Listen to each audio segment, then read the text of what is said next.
Welcome back to another episode of Spillin Sweet Tea, where we pour out a little bit of the good happening all around us. I'm your host, Morgan Robinson, and I'm so excited to be joined by a dynamic force, Dr. Paula Potter, Superintendent of Kanawha County Schools. Now, y'all may be familiar with Dr. Potter because you have been the subject of our Pour One Out on multiple occasions. Yeah, no, for all great reasons.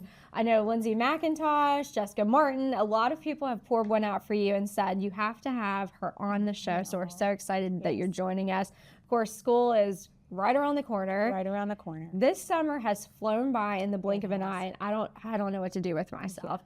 But we're going to dive in today. We're going to talk a little bit about school, but of course talk about the things that we love, what's bringing her joy, some of her best advice, some moments that have moved her. Y'all know the drill, so we are going to drive right into it. What is bringing you joy right now? There's so many things that bring me joy, honestly. I have, of course, my personal life. I have 4 adult daughters. They bring me my most joy. 4 girls? I have 4 daughters. That's amazing. Yes. Oh, your poor husband was overrun. Yes. So, and then I just came back from vacation last week with my oldest daughter. So it's just, that's always just a really good balance to the professional side of things.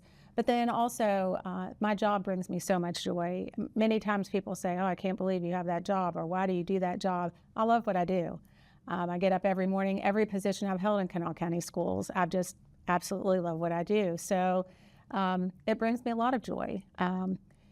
Other things that bring me a lot of joy is I love to exercise, and the weather, even though it's been raining, it's been warm. So I like warm as opposed to cold. So I've been able to get outside and enjoy nature and just enjoy those things as well. So again, you know, joy comes in many facets for me, and I try to do a pretty good job of, you know, dividing things up and making sure that I have a pretty good focus on family, friends, and work, and it seems to be working out. So that's such a great example, too, for your team members. I know when they see you living that work-life balance, it's so much easier for them to have the work-life balance. That's something that I would always strive for, to try to show it and not just preach it, if you will. Yeah, practice what you preach. I tell people all the time, families first, you know, work is second. So I model that, and I try to support everyone's needs in that way. Because, you know, everybody needs something a little different each day. Yeah. And so, you know, you have to find what you need that day so that you're most productive in what you do. So I try to be supportive. Definitely. Well, and I think you put it right. You carve out the time. Sometimes we have to work for it. It doesn't just naturally say, oh, okay, well, now I have nothing to do. So I'm just going to, you have to actually make the time.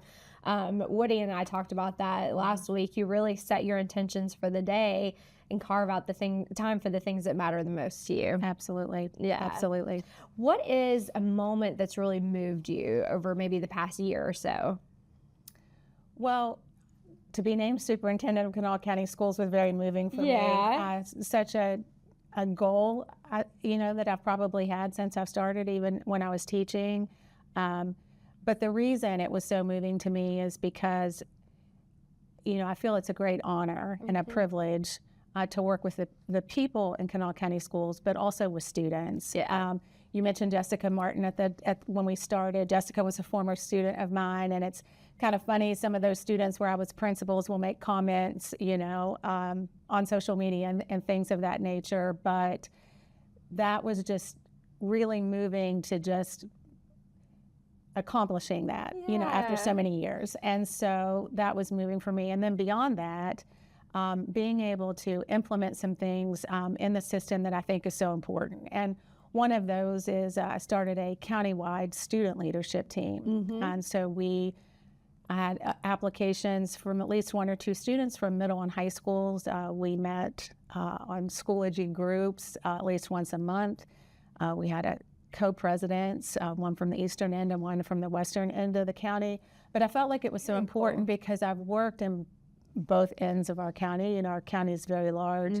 And even though there are different communities, students typically have a similar voice. Yeah. I felt that it was important to not get away from what students need and what students want, especially in, you know, our world of constant negativity. And, you know, it just really moved me to talk to them and let them lead.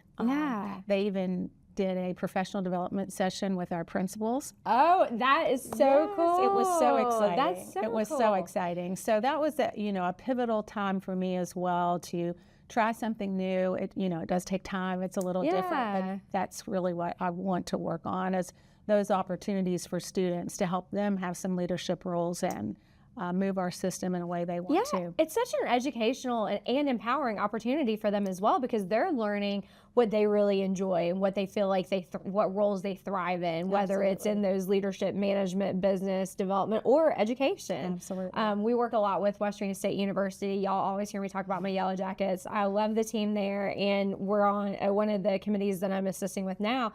That was the first thing we identified. First meeting, we said, why are we all talking about this? We need to get students here. Absolutely. And so we asked for some student ambassadors to come in, and now they sit on the committee with us. And I think it's so important that this is literally your audience. Why are we making decisions for them instead of with them? And they're so smart. They're so smart. They are so smart. They know what they need. And listen, they're going to let you know whether you ask them or not. I feel like in a lot of cases, which I appreciate and enjoy. So bringing them to the table and getting that feedback in a more constructive way is definitely helpful. Absolutely. I love that they did a professional development. That's so smart. So we did some surveys in all their schools, and they came and talked to the principals about, some of the pressing issues they felt were important, and the principals worked with them on ways that they could move their ideas forward in their schools. And it was empowering. It was wonderful. To be. Well, and I think about like being in school myself, and our twins just graduated from college. Congratulations. Thank you. Things they change so quickly. And I feel like even the experience that the twins had is, different than people are experiencing now. And of course, with everything digital and social media and all of those layers to the complication. Having that input is something that me being 30 years removed, I can't speak to. Right. So it's important to have a pulse on what's going on. I felt like they brought that back to the forefront for us. Oh, very cool. That was inspiring and moving to me. Yeah. I really do miss the student portion. Right. When you're in central office, you're a little. I tried to get in schools, daily. Doesn't always happen. Right. But I try to do that. So it gave me an opportunity at least once a month to talk to a certain group of students. Yeah, and really have that personal interaction with them too, not just observation. Correct. Beautiful. What is the best advice you've received? Well, my mom, I will have to say my mom gave me a lot of advice growing up, but she was a single parent. But something that she said to me a long time ago that I now say to my girls is always onward and upward. And that may seem simple or cliche, but it also reminded me, and it reminds me every day, pull your bootstraps up. Yep. No matter what's going on, you have an opportunity to move onward and upward. And so, it's kind of become a joke in our family. I say it all the time on social media, but they absolutely know what I'm talking about. And, my mom just really instilled those values. You have to work hard. You just have to work hard to get where you want to be. And that onward and upward slogan has always stuck with me. Some days are harder than others. And, there's been times in my career that you're thinking, oh, Lord, but I could always hear that voice, you don't just stop because something is difficult. Right. And so, I just try to promote that all the time, onward and upward, no matter what's going on. If there's a job that needs to be done at central office, it's not really my job. I still do it if it needs to be done. And that's the piece of advice that I try to instill in my children and anybody that I work with, just onward and upward. You can't get down in the trenches for too long. That forward momentum. And sometimes even if you feel like you're not moving and it's just your attitude pushing forward, that's still forward movement. Absolutely. You might feel like you're in quicksand. But up to your knees. Up to your knees. But, you have to just kind of step back for a minute and listen to what's happening around you and figure out a way to go forward. Yeah. And I think that's the best piece of advice that, she's given me, and she's given me a lot. That one sticks. I love that. Well, and I think, too, we always talk about, the Mr. Rogers look for the helpers. Sure. And sometimes when you feel like you can't pull yourself out of that quicksand, to know that you have people around you that you can identify, to grab that hand and have them help. Yes. That we're not always just in it alone, sort of in a vacuum, we can rely on one another to move us forward when we feel like our feet don't move. Absolutely. So what are you unapologetically passionate about? I'm unapologetically passionate about providing opportunities for our youth. You know, at this moment in time, I feel as if some adults aren't making the best decisions to make our youth better than we are. You know, I say this a lot. When I was growing up, I always knew my mom's expectation was for me to achieve more than she did. Yeah. Always. Yes. And I worked hard to do that. I don't know that we're making those decisions for our youth right now. And that saddens me because, you know, we should be jumping up and down, making sure that our youth will do more and be better than what we are doing. And I'm going to always do that. I believe that happens in public schools. I believe that we provide the best opportunities for students, all students. And there is diversity. There are problems and quirks with all of that, but that's life. That's life. And so I feel like it gives all students and teachers an opportunity to work through everyday life. And so I will always support that. I'm going to always make decisions what's best for students. It's not always popular, but that's what I'm going to do. I feel, you know, I live in West Virginia. I chose Charleston, West Virginia to live here, and I want our youth to stay here and live here and provide opportunities for them and make sure that they're ready to do that. So that's my mountain that I'm going to climb and to the top and stay at the top. Been that way, you know, since I started teaching. And it doesn't matter where you're from or what you do or what kind of money that you have or you don't have. I feel like providing everyone the opportunity to be better. You know, I say every day, let's be better today than we were yesterday. I love that so much.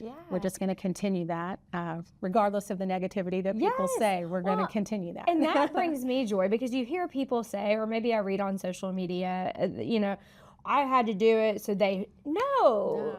You had to do it so you know how horrible it is. Right. Let's learn from your challenges and struggles and make the road a little easier, make the road a little brighter. You know, I've never understood that. Because I did, you have to. That makes no sense to me. Because I did, you shouldn't have to. Because I did, I know better, and now you know better. Absolutely. So, yeah, I love that so much. Just because our struggle was different or we had the challenges doesn't mean we need to pass them on to the next generation for, you know, whatever. So they earn their keep, or, you know. And our whole community should be vested in that. Our whole community should be focused on our youth and how do we make them better. You mentioned Lindsay McIntosh earlier. She told a story not too long ago, and I thought, gosh, she's so smart. You know, we were talking about funding and public education and all the things. And she asked the person we were talking to, when the fire or police or ambulance levy comes up, do you vote for it? And the person just kind of stood there, and she goes, has your house ever been on fire, or have you ever used an ambulance or police? And she's like, personally, I haven't, and I hope I never have to, but I'm always going to vote for that because it's what's best for the community. If my neighbor's house was on fire, I would like the firemen to go there. And she was making a comparison to public education. She doesn't have children, but she does help support, you know, through her tax dollars to help support so that somebody has an opportunity to be better. And maybe they'll open a business in her community or buy the house next door to them. And I thought, you know, that's really wise. We're growing, I don't know, I shouldn't say growing up. We're living in a society right now that just feels like me, like it's a me generation. It's all about me. And I miss the community focus. And that's not everybody. But, you know, I miss the fact that how do we support everybody and make everybody better than tomorrow than they are today. A we, not me society. And I think, you know, I just mentioned Woody. I'll mention the conversation from last week with Woody again. He talked about his neighborhood growing up in Indiana, and just how everyone had a vested interest in making sure that kids were safe, that they were fed, that they were cared for, that they were watched when they were being naughty. And I love that community. You know, we live in a small enough community that that's possible, that we all should have this interest. And the same people that are talking about population decline and why aren't we the Charleston of, you know, yesteryear, they should be the ones that are saying, let's invest in our students, let's invest in our young people, so that way we are the Charleston and we're the Charleston of the future. We're sort of all in this together, whether people like it or not. We're all in this together. You know, I had someone call me yesterday to talk about, you know, we're not closing a school right now, but a school that had recently closed. And, you know, why did you do that? It's ruining our community. It does ruin your community. It does, yeah. You know, community schools are important. Again, I'll focus on, some people want to talk about the negative part of it, but if you look at a community, schools are typically the hub. It does bring life. It does bring hope. It does bring excitement. Youth brings that to us. And as we have to close schools, that's terrible. Yeah. That isn't anything anybody wants to do. Yes. Right. Yeah. Right. So I guess back to that question again, you know, I am going to always fight to do what's best for kids. And I try to talk about that all the time. We can't just focus on what I need as a family. You know, my students are graduated too, but my personal children, but I feel it's so important for the younger ones in my neighborhood to have the same opportunities. So I'm going to continue to do that. I love that so much. And I love that it's not me, it's we. I think there's just so many. Right. So many layers to that. You can't focus on our, If we want our community to rise from where it is right now, we've got to do something different. We have to think about it as a community. I believe that. A little bit more of a fun. Are you a music lover? I do like music. I probably don't know all the stars and all the songs. No, I don't either. Oh but my I gosh, do love music. I can't do keep up sing with in the it. car when no one's listening. Yes. Okay. So- That should be a question I ask people. Are you a car, a shower, or both? Because I'm more of a car than a shower person. If you passed me on 64, no, you didn't. Because I'm probably doing like an entire, like using my hands show. Yeah. Well, I always laugh about this statement about singing because I'm a terrible singer. Oh, I can't. Yeah. And I was in junior high. It wasn't middle school. And I was in 7th grade, and my chorus teacher, Mrs. Johnson, picked me to do a solo. Oh, okay. Right? And so Big it time. was, yes. Yeah. And it was Spring Hill Junior High, which is now Bridgeview Elementary, but all of the bleachers were full of parents, like everyone attended. And I was singing Bridge Under Troubled Waters. Barbra Streisand, like, I could sing that, right? That is. And my dad lived in Clarksburg at the time, and he drove. I sang it. Right? Oh, my Not gosh. nervous, like I'm nervous today. Get it? And we got in the car, and he put his hand on my leg, and he went, "Let's not ever do that again." I can see him telling me that, and I went, "What?" He goes, "That was terrible." Oh, he keep goes, you humble. Keep you humble. Oh, you my can't gosh. carry a tune. So I make sure I'm in the car alone when Yes, I sing same. because I can hear him say that. Oh my gosh, you're like, no one should be subjected to that Yes, ever. it was That terrible. teacher must I have sang- definitely not liked you. Sang the whole song. The whole song? The whole Oh my song, gosh, yeah. I want to clap for that. Yeah. Oh my gosh. That song, I actually adore that song. I won't sing it for you. Well, I'll thank spare you. I have a story, and so my friends have heard me tell this. So my mom used to sing in church a lot, and when I was really tiny, she would put me between my grandparents, her parents, and you know, be like, watch her while I go sing. Sure. And they would put me. I was an only child. I was the first granddaughter, so they put me in these huge dresses. Oh, yeah. And I'd have the matching shoes and the purse and like a hat and gloves. And I guess that she was singing Bridge Over Troubled Water, and something came over me. I really loved She-Ra and He-Man. I stood up in the pew and started swinging my purse above my head. And I said, by the power of Grayskull, I am She-Ra. The church probably wanted to exercise me at that point for the people. But yeah, so that song always sticks out to me. Oh my gosh. Well, along those lines, if your life had a soundtrack, what song would be playing right now? Well, throughout my career, one song that I've always played, even for students, is "Life Is a Dance" by John Michael Montgomery. Yeah. So I just feel like that the lyrics of that song really portrays everything that I'm about. You know, you have to try things. You have to have the courage to try things. It's okay if you mess up. Right. I mean, when you first listen to it, you know, you might think it's about a girl and a guy, but not really. It's really about, you know, having the courage to do things, and it's just like a dance. And, you know, when the song's over, you can start another song. or you can continue that one. But, again, the word hope always comes to my mind. And I just feel like, it gives you the energy or the encouragement to just keep going. Yeah. Onward and upward. Onward and upward.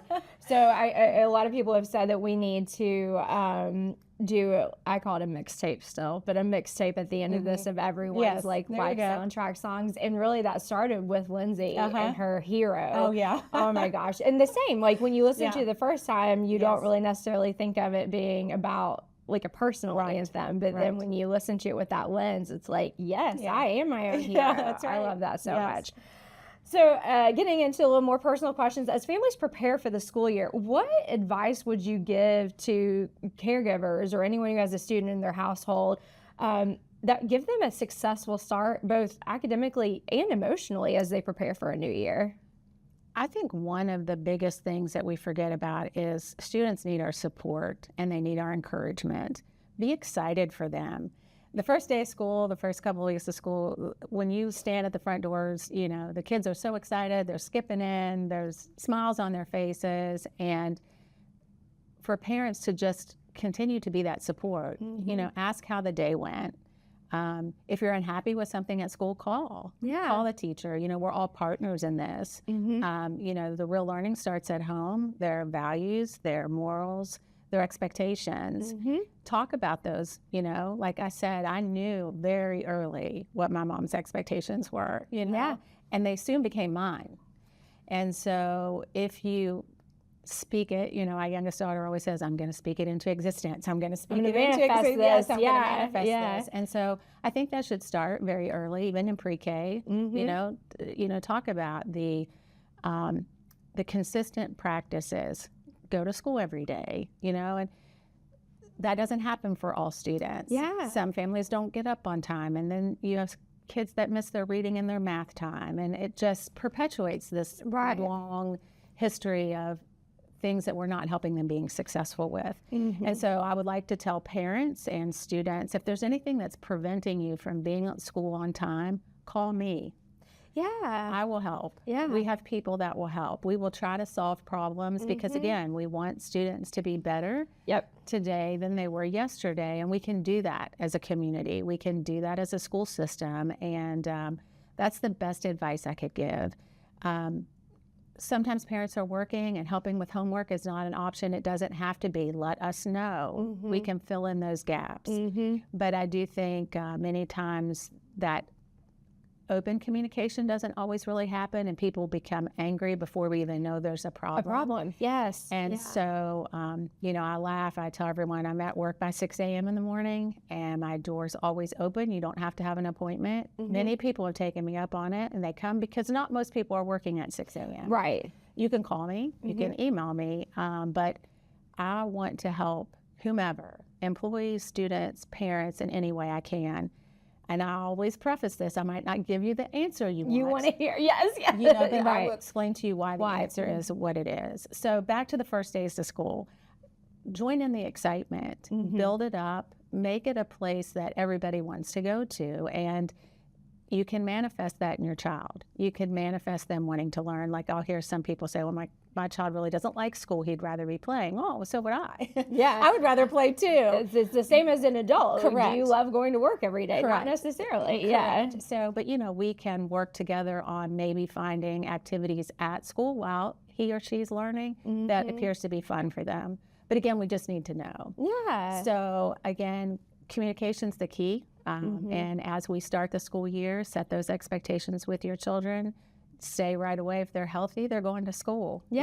And if you do oversleep, get them dressed when you get up and get them and we'll try to do the rest. I love that. And what you mentioned really goes back to those helping hands. Right. If you have an issue, don't think that there's not a village and a community there to help you solve it.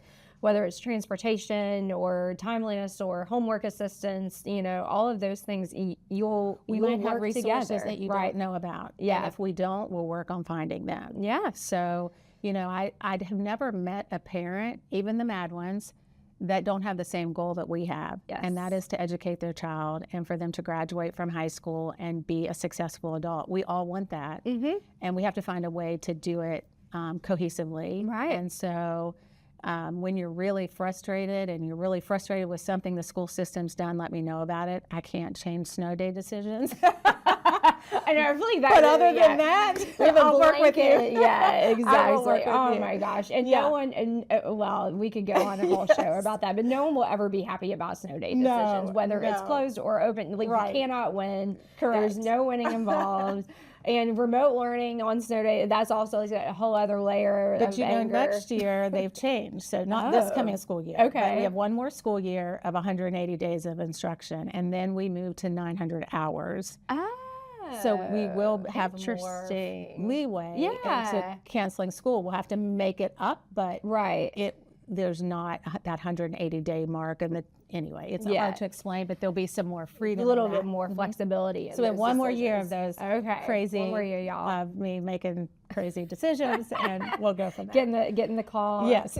Everybody shaking their their fist. Yeah. You know, we love it. Correct. And then Jessica going on social media, reading Jessica, the comments. yes. Which Jessica. Is so funny. It's so funny. It is. It's one of those that you have to. If you don't laugh, you will cry. Yes. Yeah. Absolutely. Absolutely. You do get thick skin. You do. I'm sure you have the thickest of skin. I can't even imagine. Well, I've had to argue with my mother a few times. She's 86. She's a Facebook queen. She lives out of state. But when she sees something negative, she responds. Oh no, she doesn't think about it. She does it. So it's taken me about 6 months to condition her not to do that. That's it. I'm like, take it down. Erase it. It's not worth it. You know. She just wants to protect you, which I appreciate. At 86, I'm not going to mess with her. I'm not going to mess with her. It is nice to have support. It is. It is. That's even if it's not in the way that maybe correct. Beneficial. That's amazing. Yeah. A lot of young girls in Kanawha County see women like you really leading organizations, especially our mayor, Mayor Amy Goodwin, making these decisions. What kind of message would you share with young women who had those aspirations of leading in places that maybe traditionally or stereotypically we aren't seeing female leaders? So it's kind of a double-edged sword for me because, growing up, my mom's message was there's no difference between men and women. Mm-hmm. So I think that really is what kind of propelled me to that there were no boundaries. Yeah. That, you make advancements based on the work that you do, the way you treat people. Yeah. The support that you give others, the way you listen and the way you communicate. Mm-hmm. And so while I think it's super important for women to see other women leading like that, I would always also encourage young men to do the same. Yeah. If there's a leadership position that you want, watch other leaders. And, we laugh. Missy Ruddle, my former deputy, who I miss terribly already, we were both assistant principals and teachers. And, we laugh and say, you almost learn some things of what not to do from leaders as much as you do what to do or how you're going to change your style. Mm-hmm. So, it's rewarding if anybody sees something that I'm doing and they would like to be that. Whether it's female or male. Obviously, I'm happy that I might be a role model for a female person because it doesn't always happen. Leadership roles don't always just intrinsically happen because you work hard. Mm-hmm. But I do think that's the first step. And, being able to, again, take on jobs you don't really want to take on. To try to build your skill set where they're needed so that you can move up a ladder if you want to. So I love that so much, and I think that's so important. I love the way you responded to that question because I think it is so important to not necessarily look at what mimics you, but what inspires you, whether that's male, female, whatnot, in a leader or a mentor or a peer. Being able to see pieces of yourself that you want to grow, be able to see the way that people maybe meet challenges that you wouldn't think of in a different, critical way. I think that is so important. And I think that there probably is a difference in the way that men and women lead naturally. Absolutely. But being able to take the best parts of that from whomever you're working with, and then, as you said, to learn, maybe when things don't go so well, you learn take a different approach, how to take, And even, I feel it's so important too to self-reflect on what you're doing. Yeah. Because, obviously I make many decisions. I wish I could do a do-over, Yeah. And hindsight is always 20/20. Right. We don't I was know just until telling we a know. parent last week, he was so angry, not at me, but just at a situation. And it was a human error, and I just said, it was an error. And we are going to work to do better, but we're humans. And so I feel like if you want to be in a leadership position, understanding that people are so very critical and you do have a lot of responsibility, but I say this all the time. When I go to bed at night and I lay my head down, I know every decision I made was with the most information I had at that time that's going to benefit the students the most. And so it's not always popular.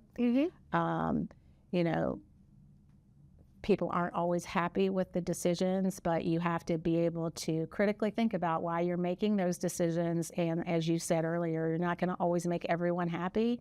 But if you're really looking at the whole picture, it's not easy. It's not easy. But when I get off work each day, I go for a run or a walk, and I'm typically talking to myself. I see people like, "Are you talking on the phone?" I'm like, "Yeah, I was talking on the phone." I was definitely talking on the phone. But you have to reflect on how you can be better tomorrow than you are today. Yeah. I work with the amazing Kathleen Walker and Kathy Richards with Epiphany Consulting. So I'm Kathleen's daughter's godmothers. We go way back. You go way back. I adore those ladies so much. Me too. I'm so honored that And I'm able Kathy. to, oh my gosh, been able to work with them now for, I think we're going on 3 or 4 years.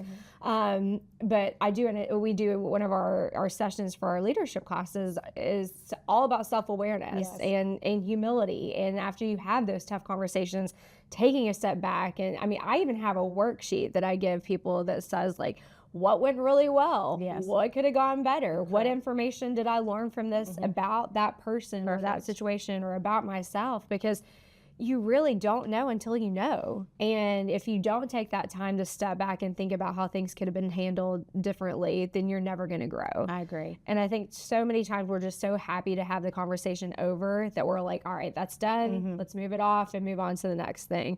But having that moment to really process, and it sounds like that's something that you do and you recommend. Yes, and I do recommend it because it comments or things people say can be very critical, very biting. It can be personal. You feel as if it's personal, but we're part of a community. We're part of a larger system, and you have to keep that in mind when you're in a leadership role, that you're making the best decisions for a collective group and not just yourself personally. And when people attack you personally, many times they don't understand the full picture. Yeah.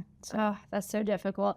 If every parent, business leader, community member could do one thing to strengthen education here in Kanawha County, what would you ask them to do? Support us. Yeah. I was going to say, I think there's some really low-hanging fruit here. Emotionally, physically, financially, politically. And just support public education. We are educating the majority of the students in Kanawha County. There are choices, and I don't have anything negative to say about a choice, but we do educate all students. We do recognize diversity. We recognize what education can do for opportunity. People want to say, well, you have the lowest test scores. Okay, compared to, because states all test students differently. There's one state who starts giving their end of the year assessment in February. Oh, wow. And they can give it 5 times before the end of the year, and the highest score is what they take. So, yes, we should have accountability measures, but we are a microcosm of our society. When you're outside and you see things that you don't really like, you might see drug abuse, you might see people that don't have a job, you might see all of the things that we talk about. Those are in we have children in our schools that's their family. That's their life. Correct. Yes. And so I view a public school as a place where they can eat, where they can feel safe, where they're given an opportunity. When people talk so negatively about a school and haven't been there for years, our employees are so compassionate for students. Not everybody comes in the door at the same level. Right. Some are lower, some are higher, some are in the middle. And our teachers, our aides, our custodians, our cooks, our secretaries, our nurses, the whole gamut. work so very hard to help students know that they're loved and cared for and want the best for them. And unfortunately, it can't be measured just in a test score. I do talk a lot about how important test scores are in terms of you have to pass a test to drive a car. Right. I was a principal at a career and technical center. You have to pass a test to be a welder, to be certified as an electrician.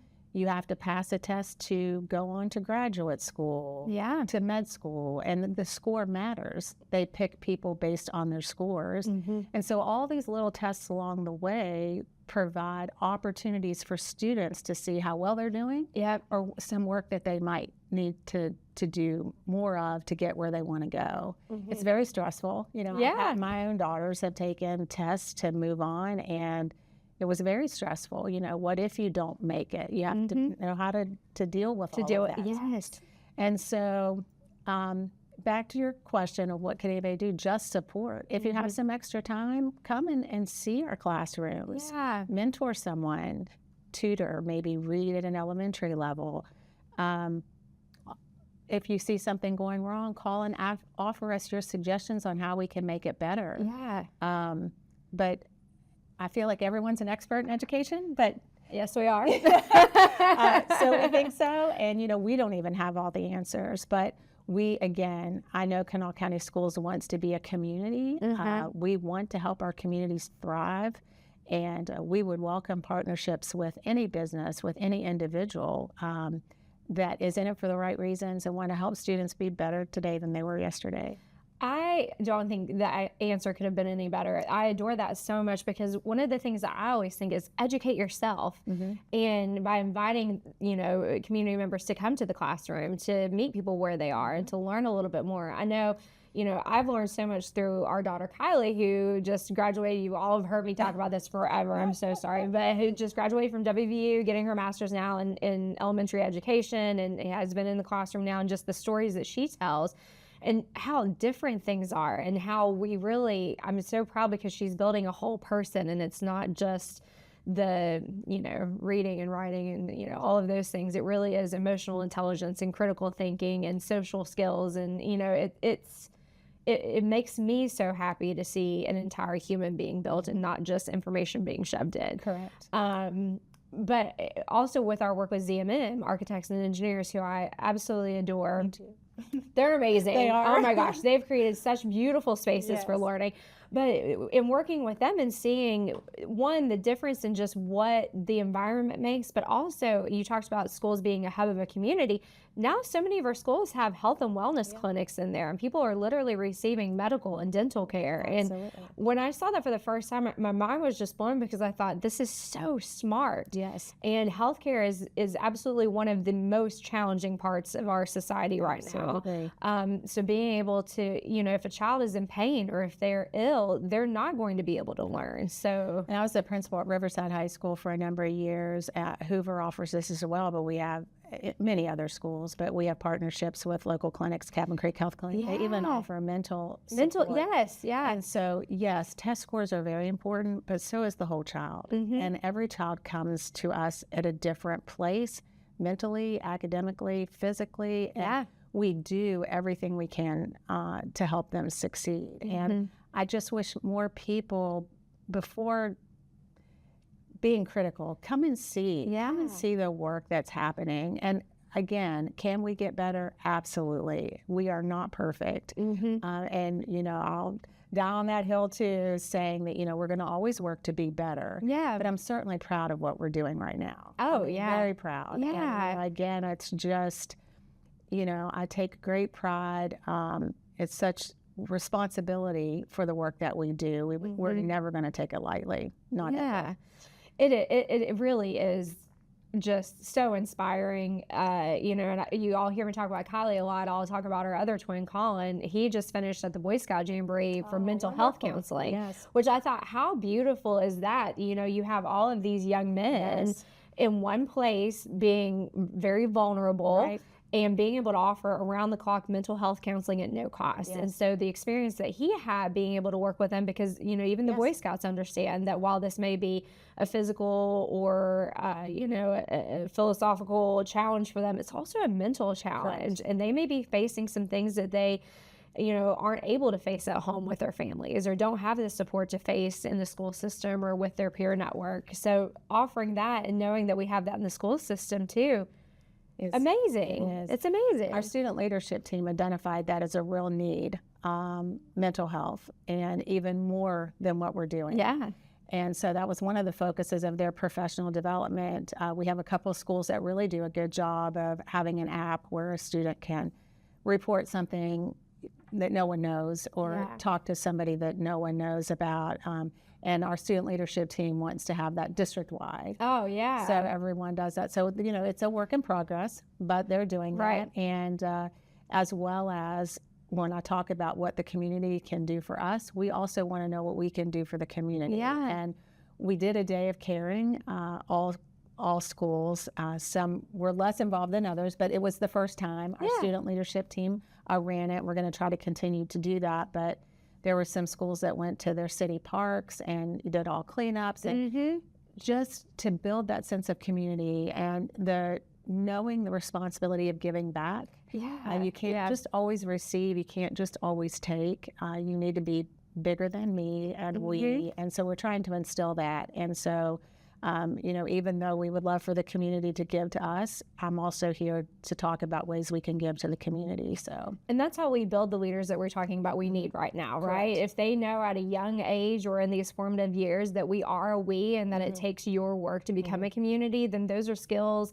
and that's a mentality that they're going to carry with them. You know, instilling volunteerism and helping others at a young age really changes people's perspective on what's outside of their own backyard, I think. I could talk to you forever about this. Oh my gosh. I'm like digressing. I'm looking at my, y'all know I have my questions over here. I'm making sure I'm like on time. I'm running over. All right, we're going to get to the pouring one out now. Now, I've had two people pour one out for you, so I'm very interested to see who you would like to pour one out for. While you are thinking, I'll remind you, when we pour one out, it's giving people their flowers. It's sharing appreciation, some kudos for work that's being done that maybe we don't see behind the scenes, or we know need a little extra enthusiasm. So I grew up in South Charleston, and I still live in South Charleston, 10 minutes from where I grew up as a child. Nice. So, you know, I was an assistant principal at South Charleston High School, you know, all the things. But I feel like the community in South Charleston really exhibits what a community should be. And I really feel that Mayor Mullins, as many other mayors do, but I understand you've had some on here already, but Mayor Mullins really pours back into the youth. He works, I've been to him a number of times. He helps at all the schools, things that the city doesn't have to do, they do.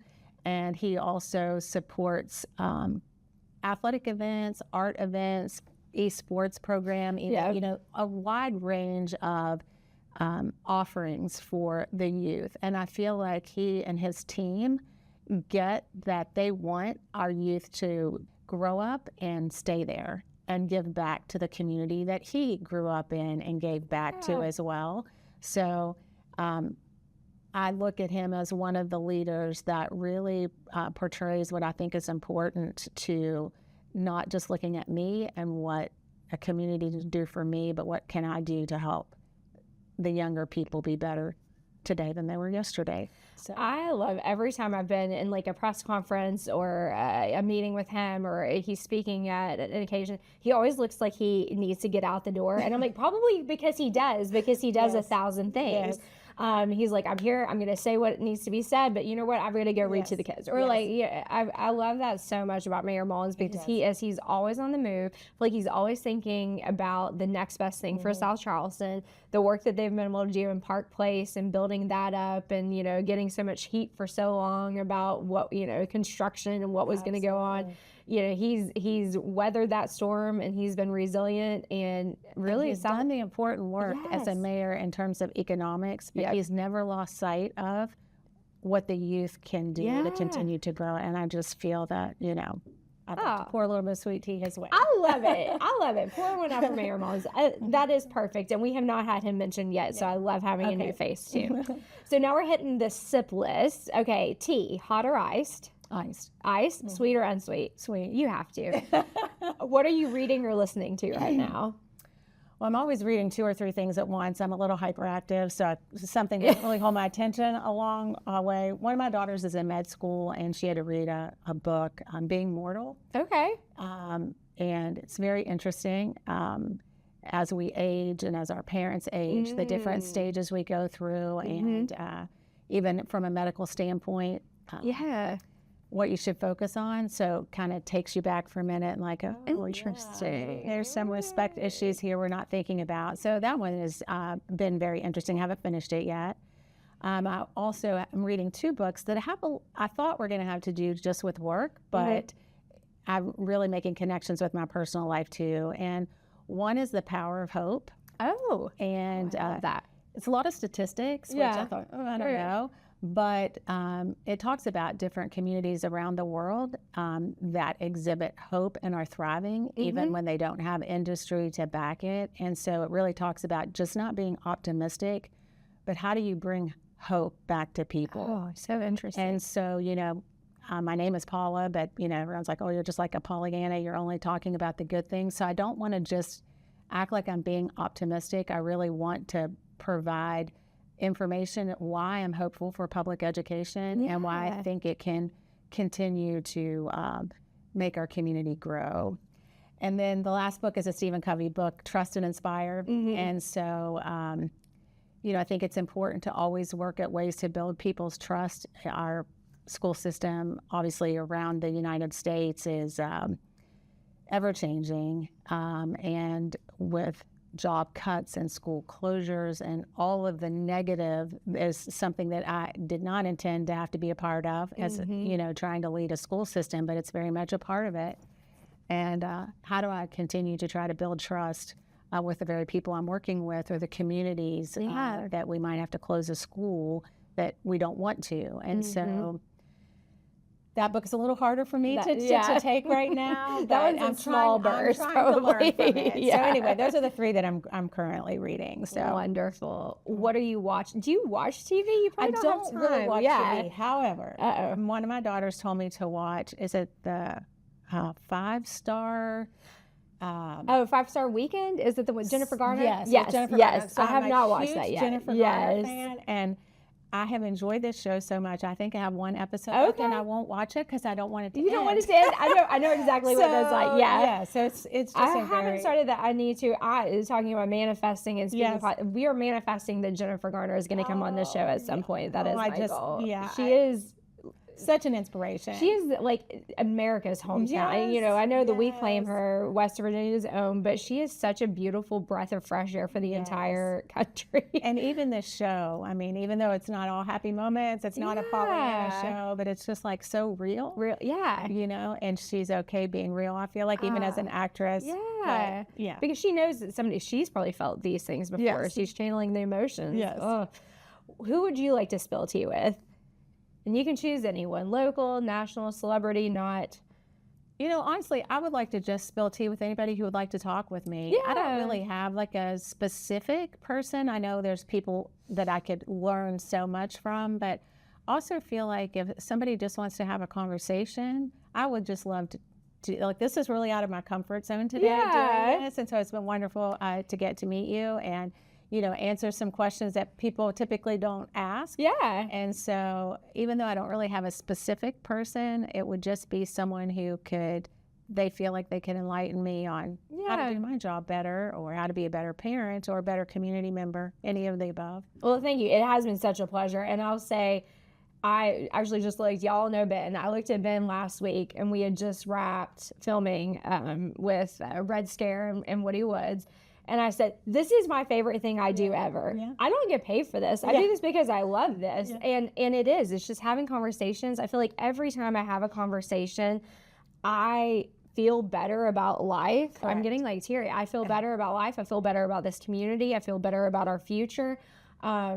and I always, like, I keep saying, if you don't know, you can't grow. Yeah. And so the more I know, the more I feel like I can grow. And I know that I screw up a lot. Y'all know that.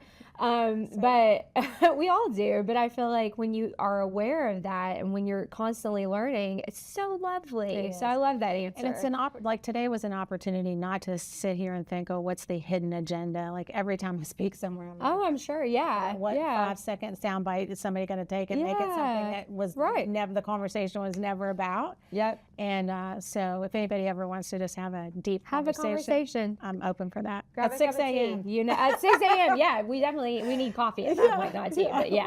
Right. So now is passing the cup. We're nearing the end of this segment. You can ask me anything. So you had twins that graduated from Kanawha County schools. Yes.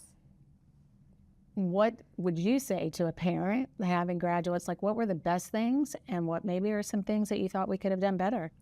Ooh, that is probably the toughest question I've had. So we were pretty involved in our kids' extracurriculars. So they were in band, they did show choir, they were really involved. I think giving opportunities. So one of the things that I said when I was at the Clay Center is a lot of people feel like you have to be invited to come through the doors. I feel like it's the same at the school system. You're like, oh, this is not my area. Like, my kids probably don't want me there. Low-key, your kids do want you there. They want you involved in their lives. And so I think my advice would be, if you have the time, insert yourself. You know, be productive. Go to a ball game. Work a concession stand. Go to the spelling bee. Yes. Go to the band concert. Oh my gosh. Kids need support. Kids need support. And, you know, we see so many videos of like little guys who are, you know, singing in a choir, and they look out and they see their parent and their whole face lights up. That does not change.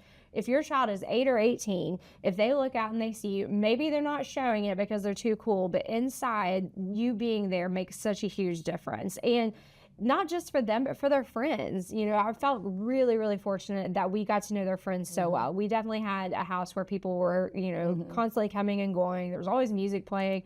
People were always spending the night, you know, and it's stayed the same even now that they're graduated, which is amazing. And we get to watch all these beautiful lives change and grow. But yeah, you don't have to have an invitation. And get involved early, because the more that the students know that you're present, whether it's your student or another student, the more they feel like they have a trusted adult in their life. And one of our best friends, their son is getting ready to turn 10, also Kanawha County School, Kanawha County student.